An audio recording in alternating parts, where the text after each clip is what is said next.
or like time management help, not even just like psychological help. Like it's really, it makes a difference. So what advice would you give, let's say, other students who may be going through what you're going through but don't have the courage to take that next step towards recovery? I think students just need to be aware of what's going on in their lives, and if they feel overwhelmed by pressure, it's okay and it's normal, but that they shouldn't have to bear it all for themselves. They really should be able to go out there and get some help. Professional help, I feel, is really important, and a lot of people don't think it's necessary because they think, oh, it's just a waste of money, yeah. right?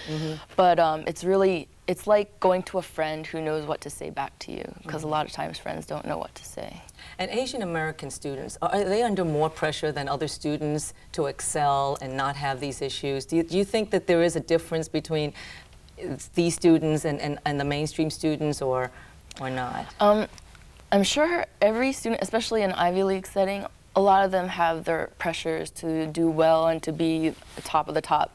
For Asian American students, I think because the culture among Asian American families is so, you know, you have to be the best, you know, and like based on meritocracy, you know, get up there, do your best, prove yourself, and you'll be okay. Right, right. I think there are different kinds of pressures that are added and built onto the normal amount.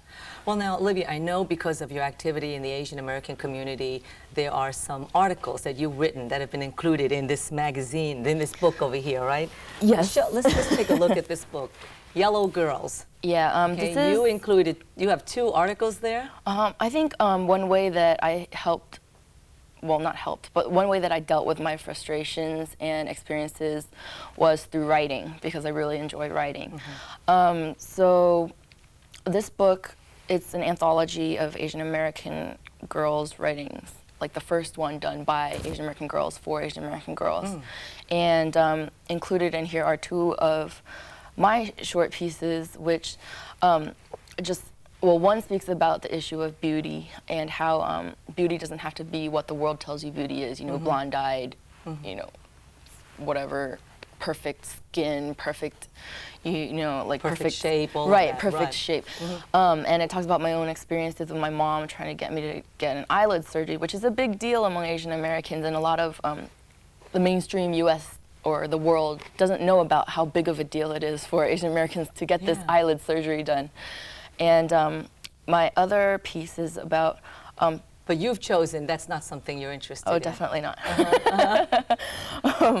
But the other one, it also deals with just I think just racism and stereotypes in general. And yeah. Well, you know, it just seems like you've got it together. What's the next steps for Olivia? The next steps, I think right now, I'm just trying to focus on getting my life together, and I've really kind of pulled back from my involvement with organizations and activities so that I can focus on what I'm going to do for myself for the future. And I'm getting back into the EASL classes so that I don't have to go back and, you know, feel overwhelmed again, but that I can really be successful. And I really don't want to go back into classes until I know I can be successful in them. And my parents are fine with that because that saves them money. Yeah. And so yeah, I'm just taking things step by step and just really trying to find my own groove and not feel pressured by other people to take whatever path they took, because it's not for me and it's not for everyone. Well, with that note, I'm going to thank you for sharing such personal story with us, Olivia. Thank you, because I think that there are people out there who will have watched this and maybe seek the kind of help that they need. Thanks very much for joining me. Thank you for having me. Stay tuned, and we'll be right back after this short break.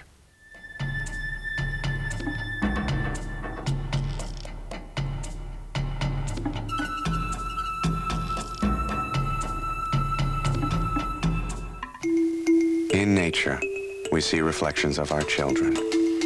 The tree is the strong one, the ocean rambunctious and untamed.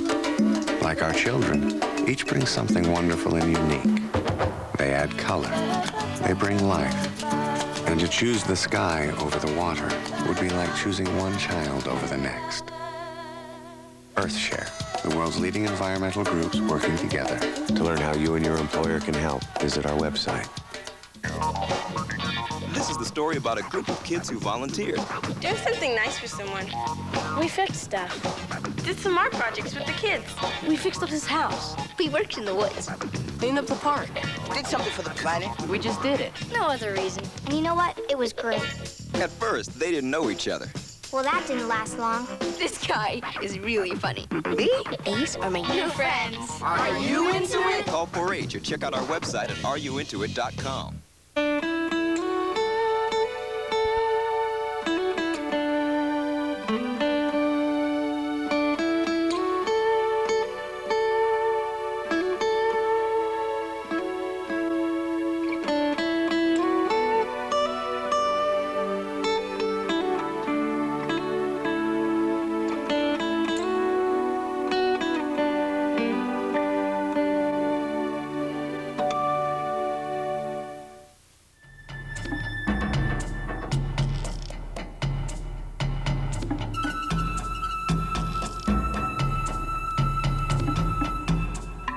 Welcome back to Ginny's, where East meets West. My next student guest could have gone to a number of other schools, but she chose to attend her local community college and live at home for the first 2 years of her undergraduate education. She's had a successful experience and served as president of the student government in her second year. A warm welcome to Hani Chung.